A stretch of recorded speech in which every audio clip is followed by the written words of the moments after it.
WCLN 1170 Radio and Star Communications Channel 16 proudly present the We Should Know Show, an upbeat, informative look at people, places, and issues facing our community. This education-based analysis of issues will remain positive and informative. Celebrating 15 years of bringing you the We Should Know Show, here's your host, J.W. Simmons.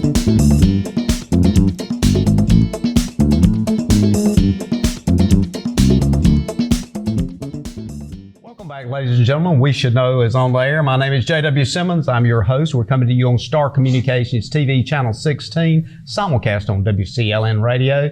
Talking today about a subject that's critically important to everybody. That's the safety, well-being of our students, particularly in the instructional environment. And somebody that knows quite a bit about that is Srgt Brad Douglas with the Sampson County Sheriff's Department, assigned to school resource officers here in Sampson County. Brad, thank you for coming in and having a conversation again with us. Thanks for having me.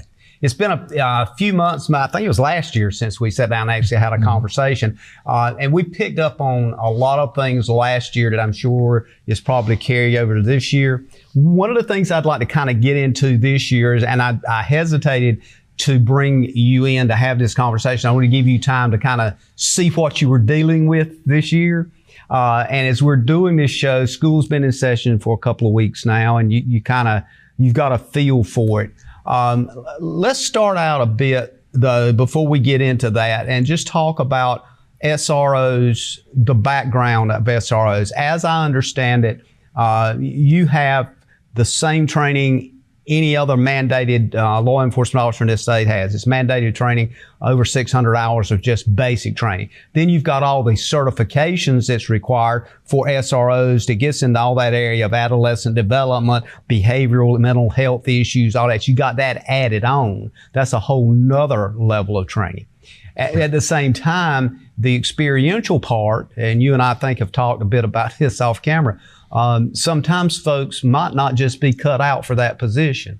So tell us what you go through to be where you are now and what you think maybe either needs to be changed or added.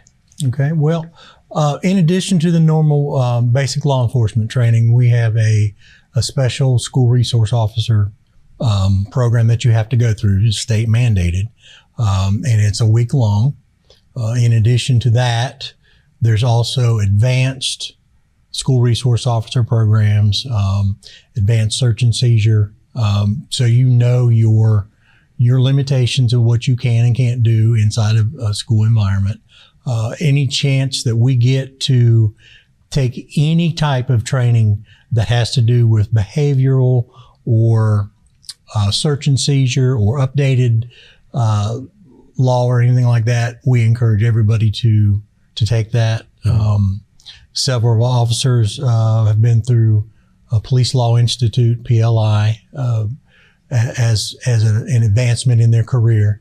And that's a very in-depth I think it's 2.5 weeks long, that they go through to better themselves. And in addition to that, we just started to do a team exercise where during the summertime, the SROs get together as a squad and we train, basically do tactical training inside of the school for, in case something tragic should happen. Sure. God forbid. But we want to be ready for that. And we've got 3 firearms instructors on our squad, and they put a very good program together. And we just started doing that this year. And we feel very confident, coming out of that training that we can handle what should happen inside of a school building. And I think one of the reasons I wanted you to kind of go through that, I want folks to understand that this is not a security guard position. This is a fully qualified, certified officer by the state of North Carolina that has abundant hours of training on top of that. Absolutely. And I'm saying that up front and trying to get folks to make sure they grasp that, because of the level of expertise. It's not a position just anybody can handle. No, we try never to put any type of new recruit or new officer in a position as SRO, because I don't believe, and command staff doesn't believe that it is something that a new officer is able to handle. In the days past, that used to be the place where you got stuck if they didn't think you could do the job. We'll just put them in. A lot of females came through and were stuck in a school resource officer position because that's where they wanted the command staff wanted to put them, because they didn't think they should be on the road. It's not like that anymore. We're looking for very qualified, very adept people for that position. And it's not something that we take very lightly. Having 17 SROs, we have to keep the squad tight and cohesive, as it were, all on the same page, and very qualified people. It's not something that we just jump right into, say, oh, I can do that. A lot of people can't. A lot of our counterparts say, I don't know how you do it. There's no way I could be in a school. Most of the people that go into it, however, wish they'd done it years before. When you get in, you don't want to get out. It's I'd say that there was a calling for an SRO. When you get into it and you realize, this is what I should be doing. It's like somebody going into the detective bureau. If they get in there and they realize, this is what I'm supposed to do. And it's the same thing with school resource officers. It's very specialized. It's nothing. It's not a punishment. Like it used to be.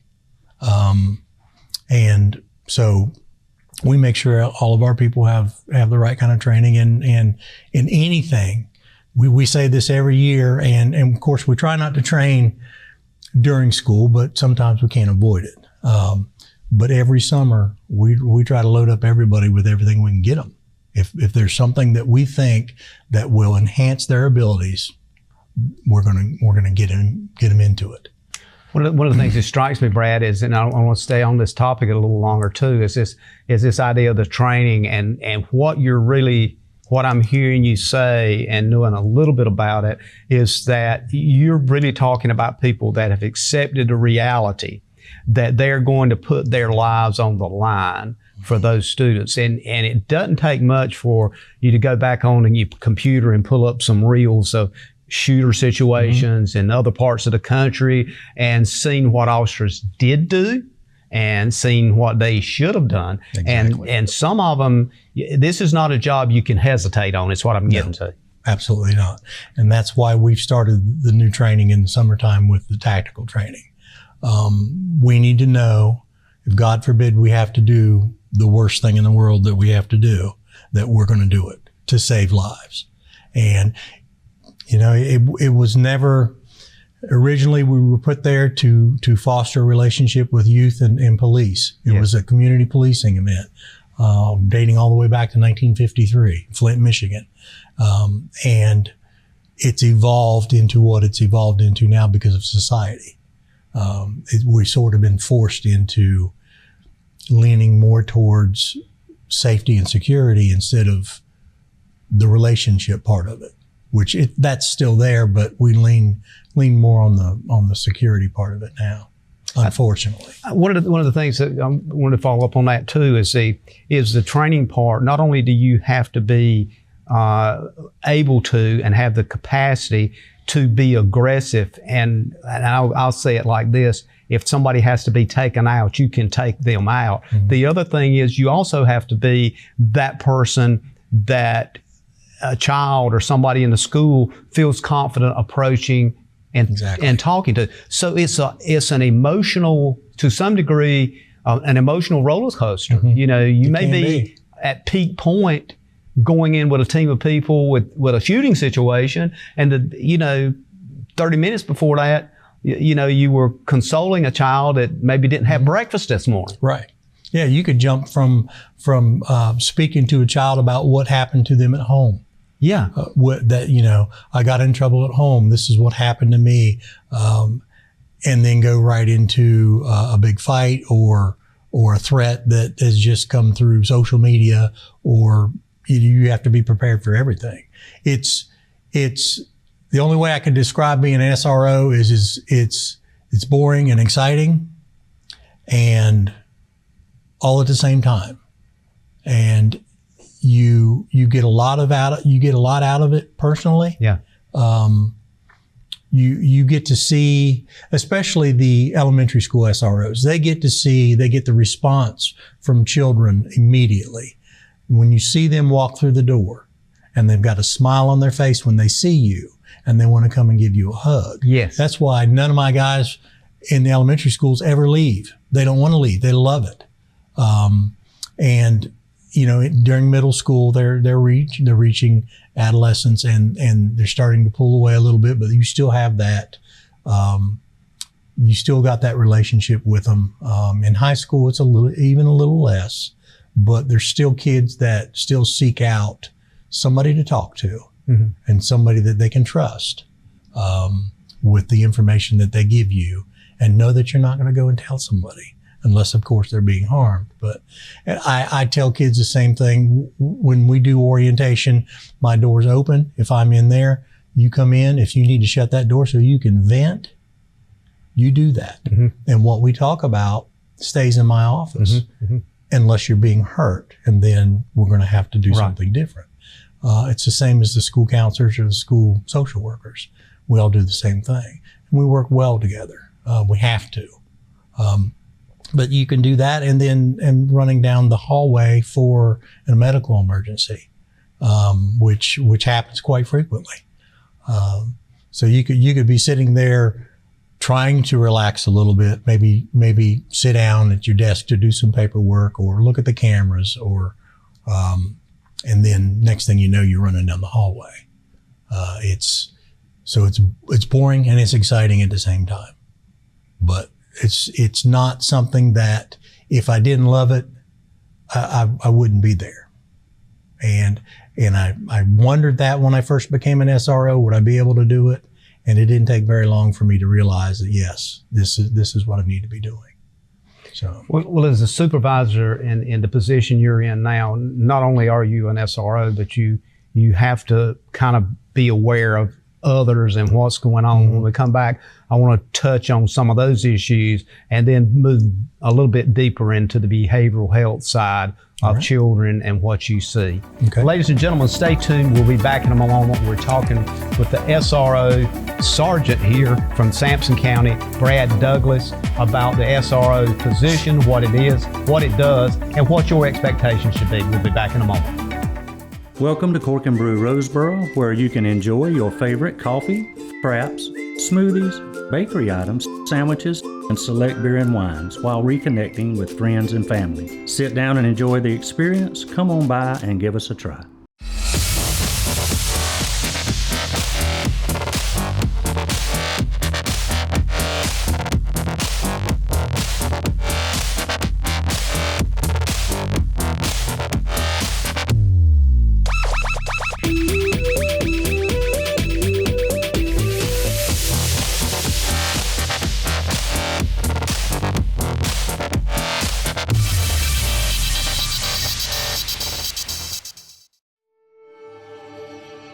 We find in life that some things just go together, like peanut butter and jelly, cheese and crackers, steak and potatoes, and of course, milk and cookies.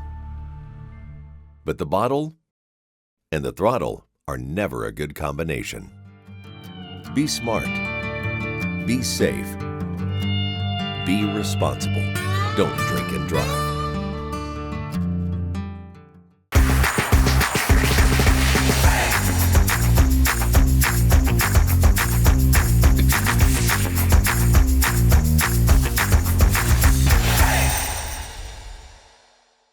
Ladies and gentlemen, welcome back. We Should Know's on there. Coming up on part 2 of the show today, talking with SRO, talking about school safety, talking about the importance of the role that these folks have to the safety of your children, grandchildren, and what happens in the public school system. Srgt Brad Douglas is with us. Brad, again, thank you for coming back in. You're becoming a regular guest, but I'd like to have you in every year to just kind of give folks a refresh, also in added on anything that we need to know about SROs. You have yourself an extensive background in law enforcement. SROs is not where you started, so right. you ended up with a lot of sampling up here of things and reactions to and comparability studies. It's like the computer in your head is able to analyze things based on comparative analysis of what you've seen. How important is the experiential part to the job SROs do, or are you better off to just have somebody that comes in fresh and you train them fresh just for SROs? Well, I've said that anybody that gets in law enforcement should do several jobs. There should be a mandated that you work in the court system, so you know how the court system works. Mm-hmm. You work in the jail. You need to know how the jail works, and a lot of people don't like that, but it's something that's mandated. The sheriff's office mandated to run the jail, and I think that everybody should be trained in criminal interdiction, which teaches behavior, how to spot behavior that leads to criminal behavior. It's profiling, criminal profiling, right? Which is something that you learn over a period of time. I had some very good teachers. I worked on the criminal interdiction team with Sampson County for, I think it was almost 2 years. And during that period of time, I learned a lot about human behavior. Mm-hmm. And that set me up for knowing when a child walks through the door, the look on their face, the way they're walking, their body posture, how they're carrying themselves, mm-hmm. If something's wrong. Or something's going to be wrong. Mm-hmm, mm-hmm. And that's very important in that type of training. And of course they have training classes for that. It's usually under interdiction training, but that's very, very crucial, I think, in knowing how to spot when something's wrong with the child. And being older and having worked in retail for 20 years prior to my law enforcement experience, you know how to deal with people. So that's something that you learn over time. You have to know. Right. You learn it over time. You just pick it up. But when you get into law enforcement and they specialize in it, and when somebody drives by you and they try to hide their face. Yeah. They do it unconsciously. They don't know they're doing that. That's right. But it's guilt. And it's the same, everybody reacts the same way. Every person reacts the same exact way. Their body does the exact same thing. When something's wrong, you can tell. When they're carrying something they're not supposed to carry, you can tell. Just by the way they're walking, by the way their hands move, by their posture, by the look that they don't ever give you. They don't look you in the eye. And I know when most kids come in the morning and when I speak to them and they don't say anything or don't look my way, some kids are shy. Sure. And they'll mumble under their breath. But when some kids will purposely look away, or if an adult purposely looks away. They won't act like they are disappearing. Right. If I don't see you, so you can't see me. Yeah, yeah. And that's an indicator that something is going wrong. Now, it may be something that they got in trouble with at home and they're ashamed of what they did. Mm-hmm.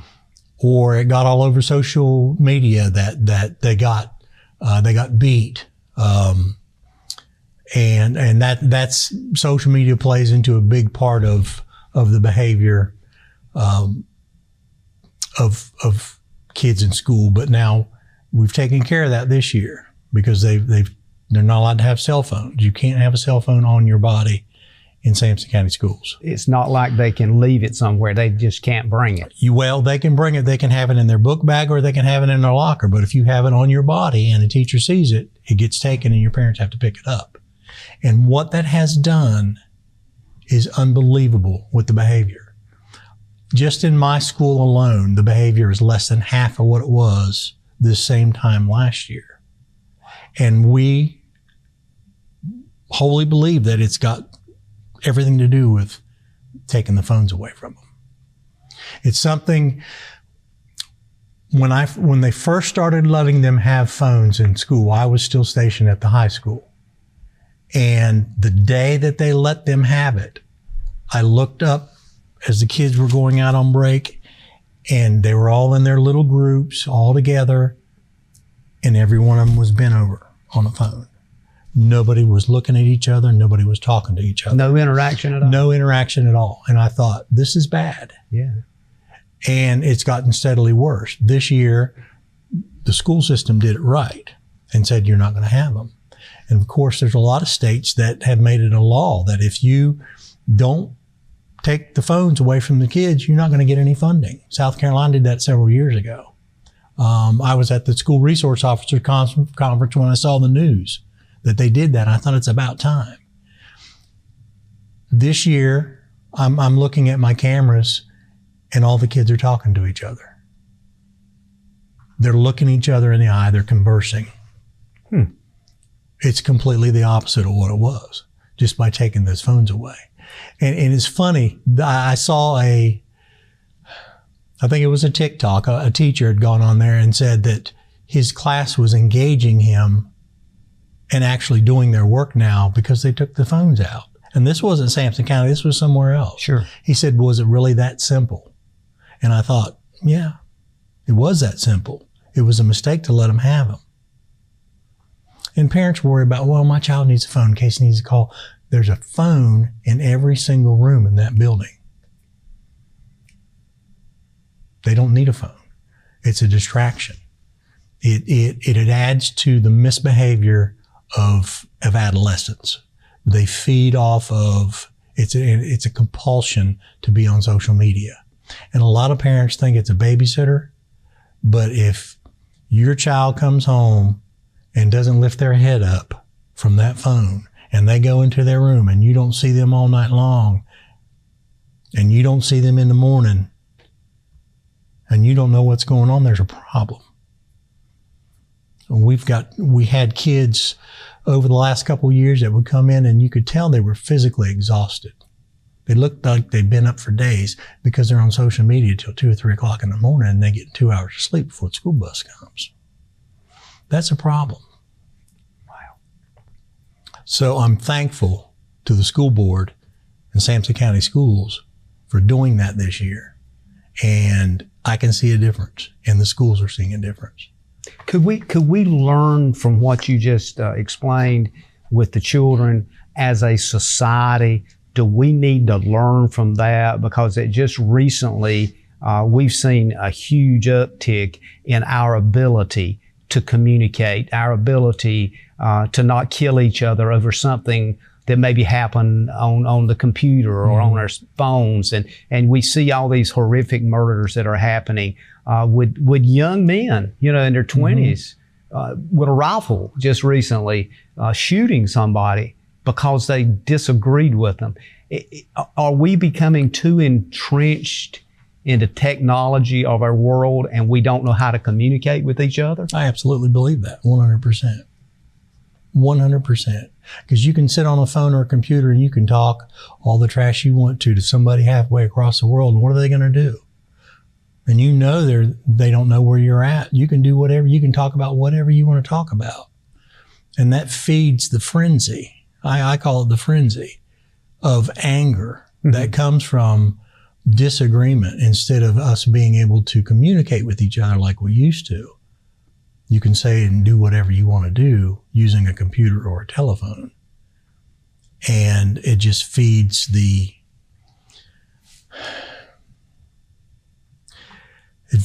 ability to get away with something that you wouldn't be able to do in front of somebody. And then it leads to what we've had recently. A while back, somebody called my attention to the number of computer gaming. I say gaming because the way they explained it to me, there's certain things that you can go into and you can literally have this game that allows you to shoot other people and very graphic, very well put together, and some of it is AI generated. It's got to be at some point that some of that is reflecting in our brain, and then we forget this is not a computer game that I'm playing here. Right. Yeah. That every year during the conference for the last probably 4 or 5 years, they had a social media class where you go to, and we had a speaker a couple years back, Phil Chalmers, who studied serial killers, child serial killers, and serial killers in general. And he was speaking about the social media, the video games that they play there are so graphic and allow them to do something that they normally wouldn't think they could do, and they're able to do it on the video game, and it starts to change something in their brain. And there's a lot of people that say, no, it doesn't do anything. But there's evidence that shows that type of gaming in adolescence changes something in their brain. And for some kids that don't mature, it turns into violence. Those gaming consoles they use to also use it as a social media outlet. Parents say, "Oh, I'm going to take his phone away." Well, they let them get on the gaming console, and they can use that to communicate to people too. And that's a problem. And a lot of parents don't know that. And that changes the way a kid thinks. Well, if you do something long enough, it's going to become normal. I want to continue this part of it when we come back from this break. Ladies and gentlemen, stay tuned. We'll be back in a moment. We're talking with SRO Brad Douglas. The sergeant here has oversight over a number of SROs in the county school system. Please call a friend. We'll be back in a moment. How can your friend save you money? It's easy. Refer a relative, coworker, neighbor, or friend to Star Communications. Friend signs up for high-speed internet service. Friend's new account is confirmed. Friend gives your name to our service representative as the one who referred them to Star. You receive a $30 internet credit. It's just that simple. And even better, receive a $30 internet credit for every referral that results in a new confirmed account. High-speed internet from Star Communications. Refer a friend today. Providing less, you froze up. And more presence in your presentations. Providing a better internet experience. Providing possible. If you run a business, you need sales. To get sales, you need customers. To get customers, you need exposure. Let our team of experts craft and produce the perfect video ad to reach your intended audience while making the most of your advertising dollars. Call 1-800-706-6538 or visit starcom.net to contact our Star Communications production team and get your business moving to the next level. Since our inception, we have distributed in food and supplies over $3 million worth out of Salemburg, North Carolina. And people always ask us, what can we do to help? So Norman has got some little slide cards here so we can tell you what we do need and maybe, as importantly, what we don't need. Absolutely. So what we do need is soup, canned soup, ramen.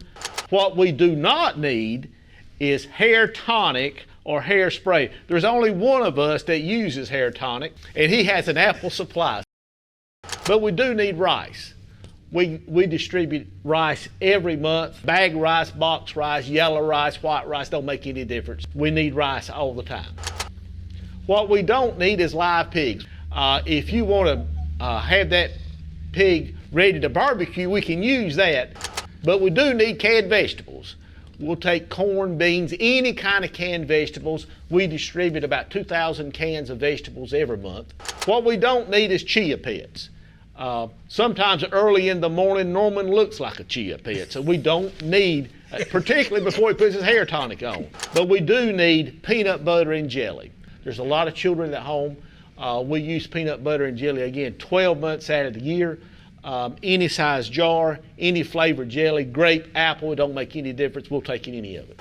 We do not need sushi. The fish around here says, please cook me in lard. We don't need sushi. But we do need Pop-Tarts. Children at home, they eat Pop-Tarts. We need Pop-Tarts all the time. We do not need used tires. That may come as a surprise to some folks, but Norman has decided to bring his used tires around his belly. That's where he hauls his all the time. Send checks to the Christian Food Bank of Salemburg, P.O. Box 134, Salemburg, North Carolina, 28385. And Norman has a little note there that says cash is as good as money. So that's how you can help us.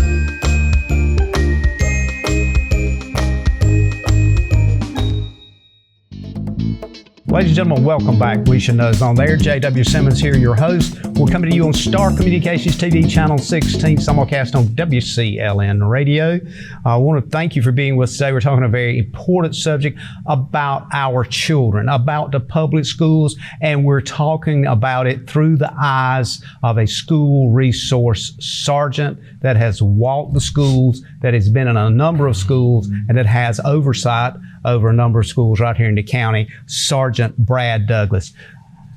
Brad, when we went to break and on break, one of the things we were looking at is this behavioral aspect of children and the technology piece.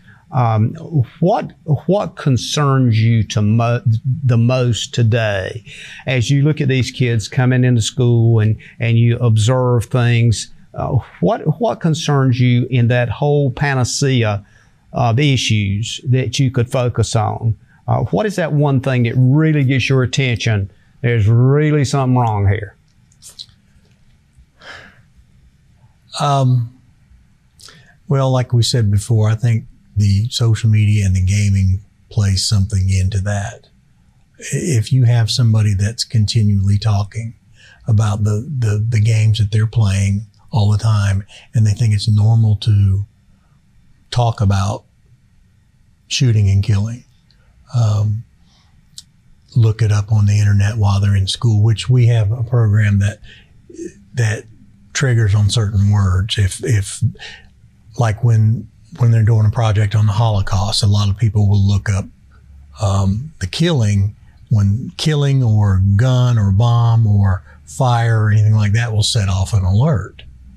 And of course we look into it, but kids that aren't supposed to be looking that stuff up for a project, you get them in and you ask them, why are you looking that up? Well, I think it's fascinating. Or I had somebody searching serial killers. Why? I think it's neat. Serial killing is neat. Why do you say that? Well, it's just, they kill people and they get away with it and they kill all these people. And you're thinking, what has made this person think that this is neat? Is this a normal activity? Are they on the gaming console 8 hours a night when they're supposed to be sleeping, playing Grand Theft Auto, killing and murdering people that look so real that it shouldn't be available to a child? Is that what they're doing at night? And where are their parents?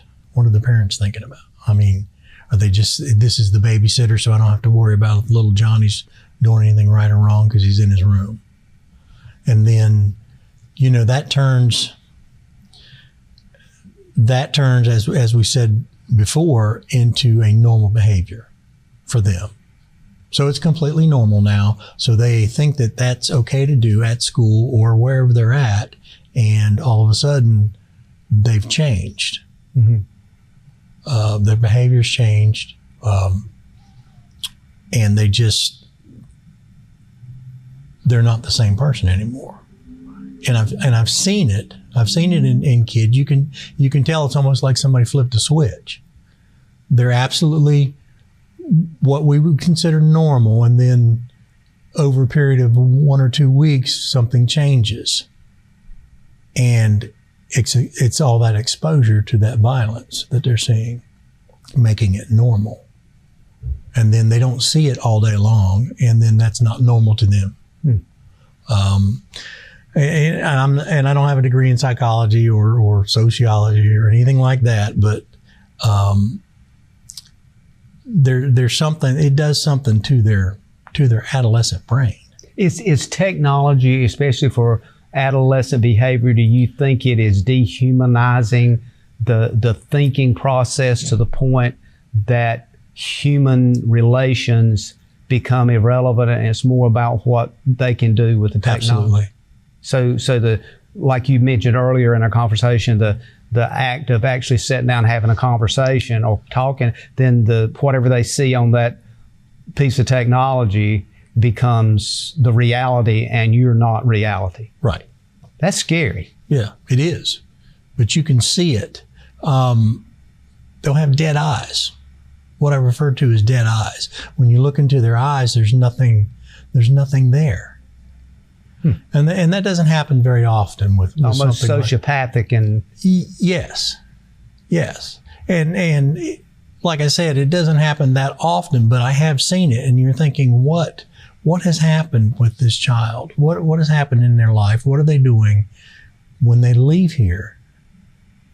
When they leave the confines of this school, what's happening that has turned them into this soulless zombie? And I think it's social media and all the violent games. And I don't see anything wrong with playing games, but some of the games they should not be allowed to play if they're adolescents. You shouldn't be playing a game where you pull the trigger on a weapon and it graphically kills somebody. Because if you play it long enough, then you think it's normal. And very few kids will, very few kids after doing that for so long will be able to tell, well, that's not normal. Unless they have, especially if they don't have a supportive family, a family structure at home. If that is their family, what they're doing on social media and the games, it changes them. I believe it changes them. And you see it at school. You see their grades change. You see their behavior change.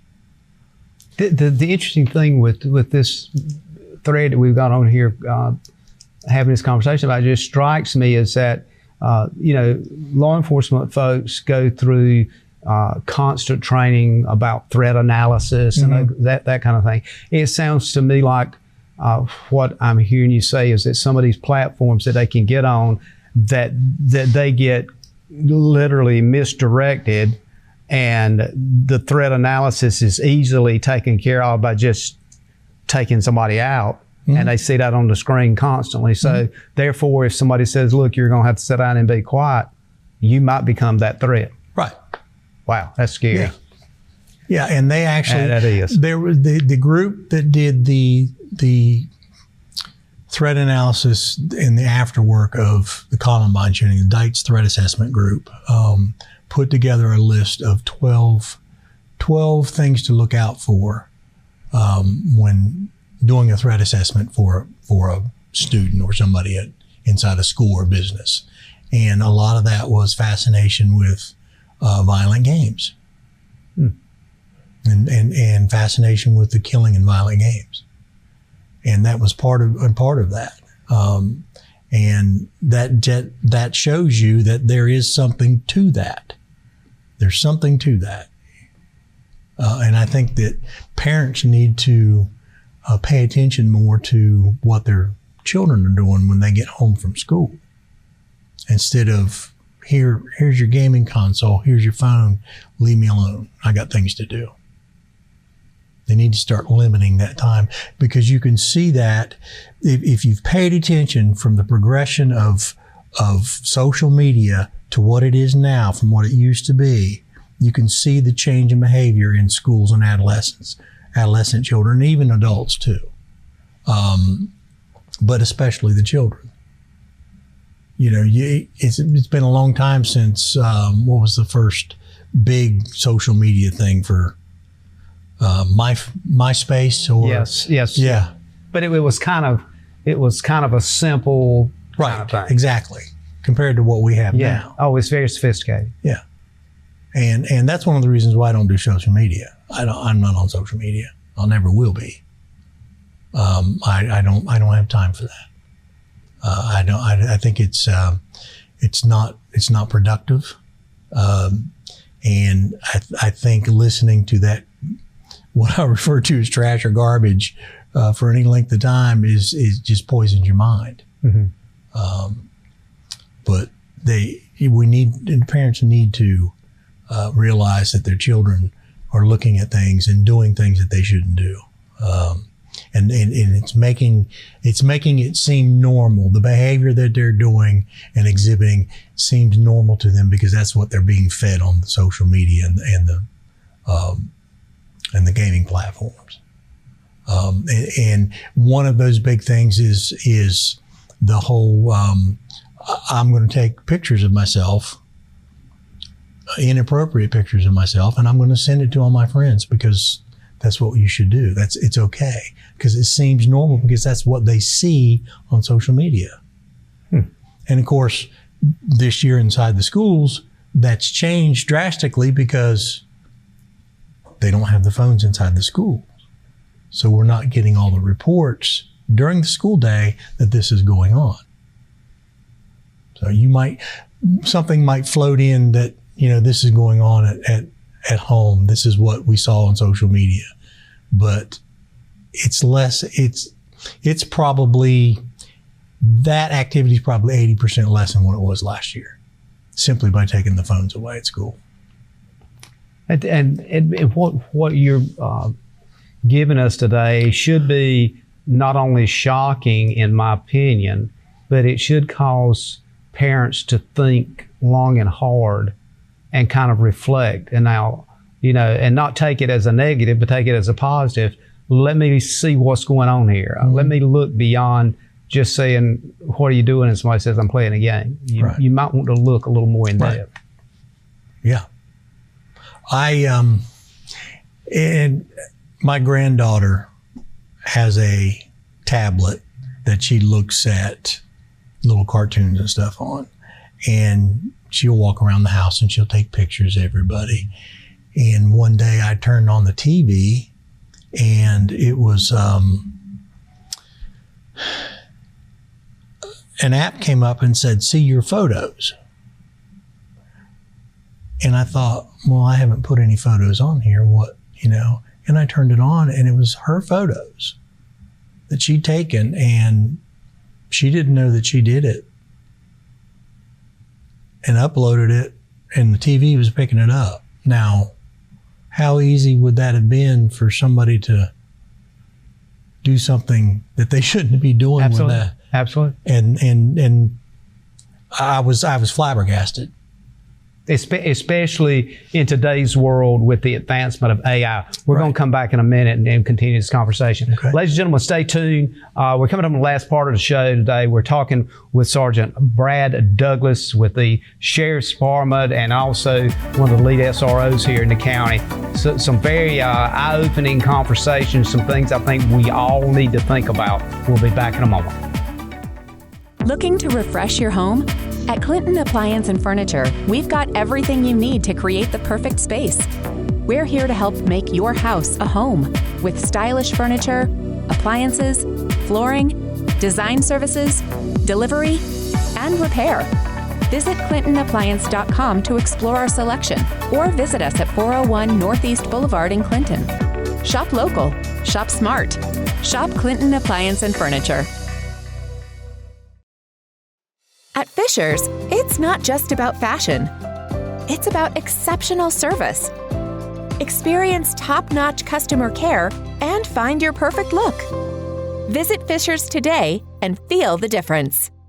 At the Reedy Mark, we take pride in a unique, distinguished customer experience. We specialize in handcrafted cocktails, allocated bourbons, as well as gourmet signature food items exclusive to our menu at the Reedy Mark in Roseboro.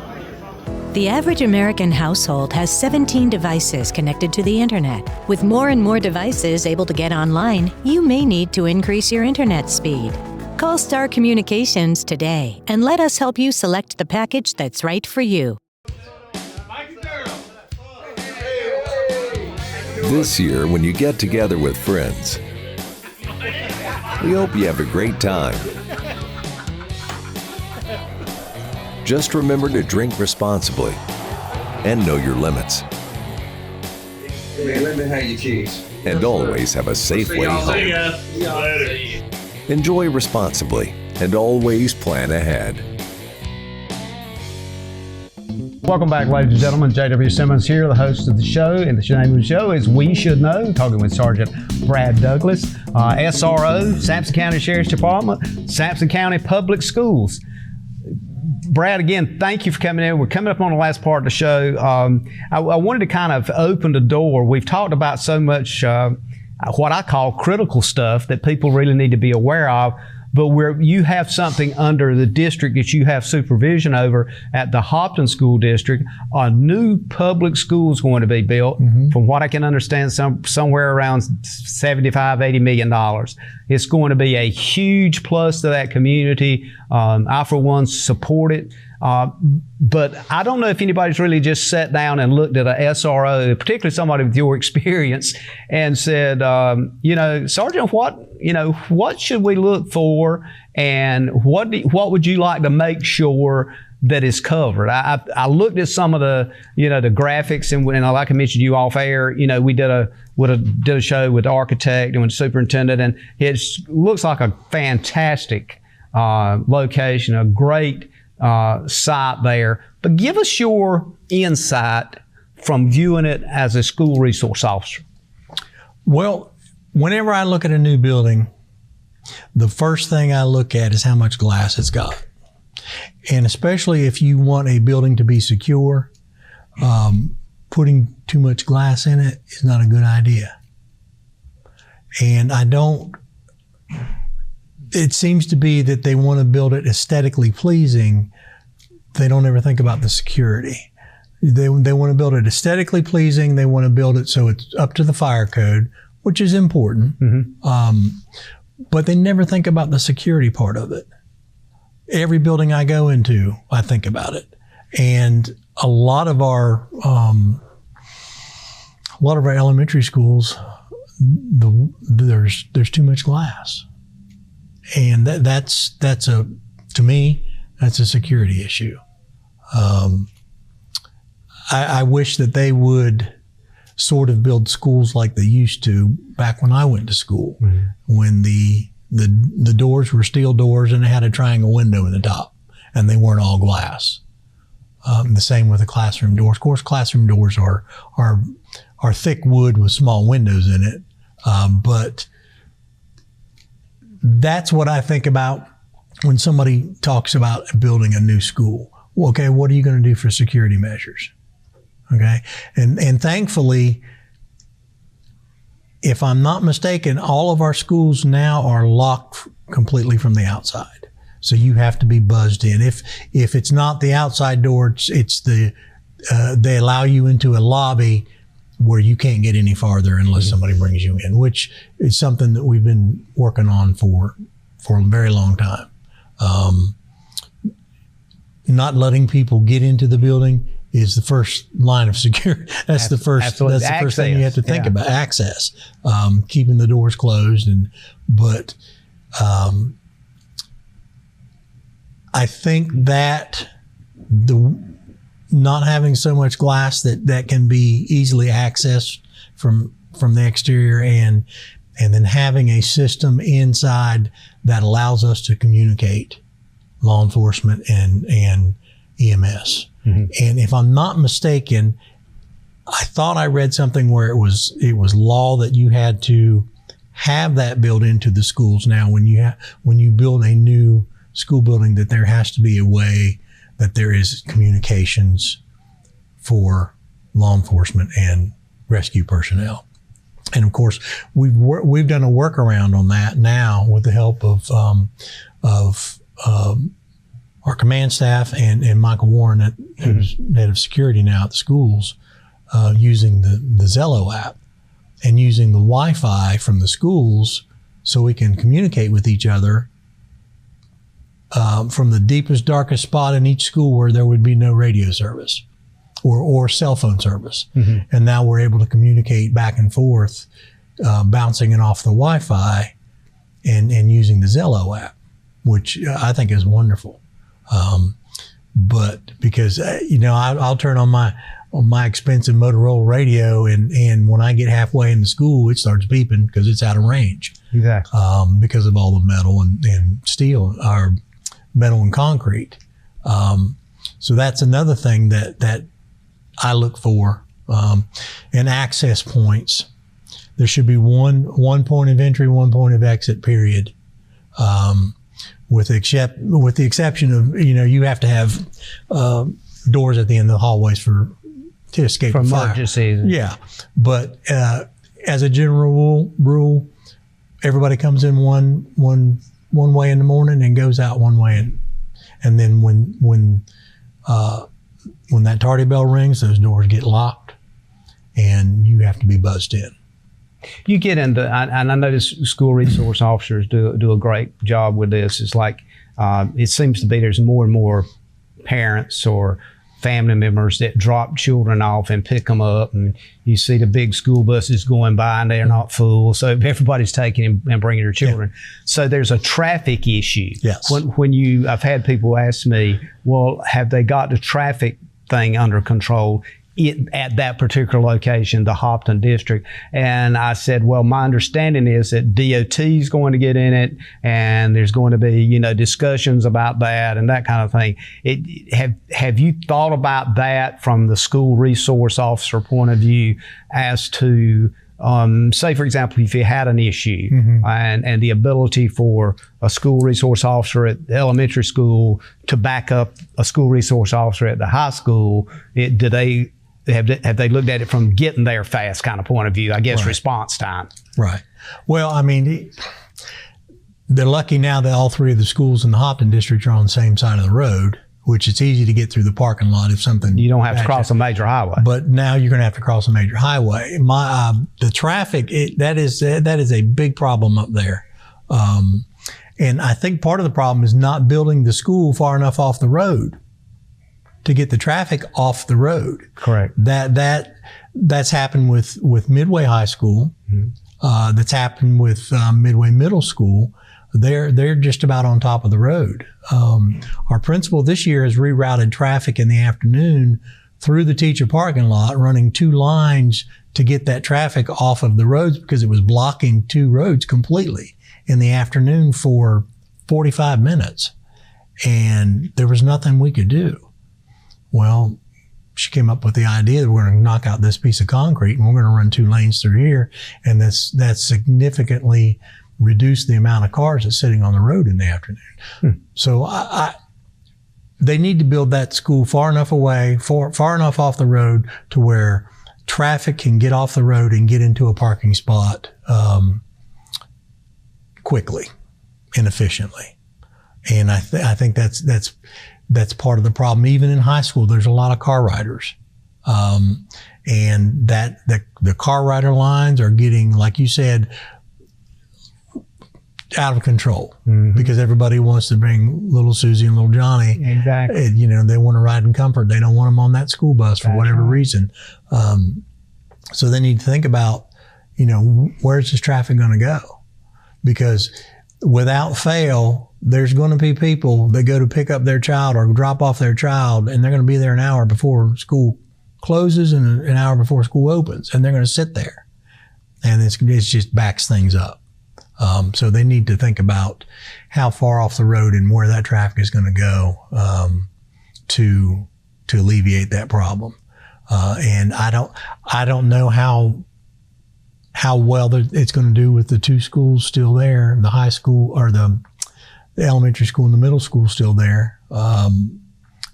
because, I mean, you basically haven't really done anything. If you put the school across the street, the traffic's still going to be there. And I haven't looked at the plans for the parking lots or anything like that, or access points, so I'm not sure what their plans are, but that's something they need to think about. That is a huge problem. That's a huge problem. And safety, I mean, and I don't know if any kids are going to cross the road or not, but that would be a nightmare if you had foot traffic. What are you going to do with foot traffic? So that's something they need to think about too. That's true, because you wouldn't have, I mean, you would literally have to have a traffic light to stop traffic for somebody to walk across that road, since it is a U.S. highway. Right. Now, that's not to say it can't be done, but the other part I was going to ask you, and we got about a minute left here, but what's your thoughts on, and this is something that comes up in conversation a lot, and I'm pretty sure you're familiar with something called the flock camera system that does license plate reading. There's a number of those throughout the state, and some cities have them. Is that something that would be beneficial in that area? And we got about a minute, so I'm putting pressure on you. Well, I don't know if that would do anything or not. I'm not sure. How are you saying you could use it? Well, one of the things that was brought to my attention is that what that does is actually gives law enforcement, if, for example, if there's a car that commits a crime somewhere, right, and that system, the way it's set up, if you run that number and it's seen going down 701, then you've got a lead. 30 minutes ago, this car was seen so-and-so, and now here it goes this direction. It gives it's an evidential chain, I think. Right. Well, we have some of those in absolutely throughout the county. Absolutely. LPRs, I call them LPRs, but I don't know if that would do anything for the school area or be a preventative thing or something. Yeah, I don't know how we could. Something to think about. Yeah, but I mean, anything's a possibility. You need to bring it up and talk about it. But that would that would certainly help if it's certainly a high traffic area. So I mean, it's not something that should be dismissed, I don't think. Brad, I want to thank you for coming in today and being with us. Again, doors always open. Anything that comes up, we're glad to have you on. Thank you, and thank you for what you're doing and your entire team. Yeah, thank you. Ladies and gentlemen, thank you for being with us. We look forward to seeing you again next week. And as always, may God bless. Thank you for tuning in to this week's episode of We Should Know with host J.W. Simmons. If you have a question, comment, or suggestion regarding this or any episode, please send your emails to weshouldknowedu@gmail.com. And remember to tune in every Tuesday at 2:30 for another informative episode of We Should Know.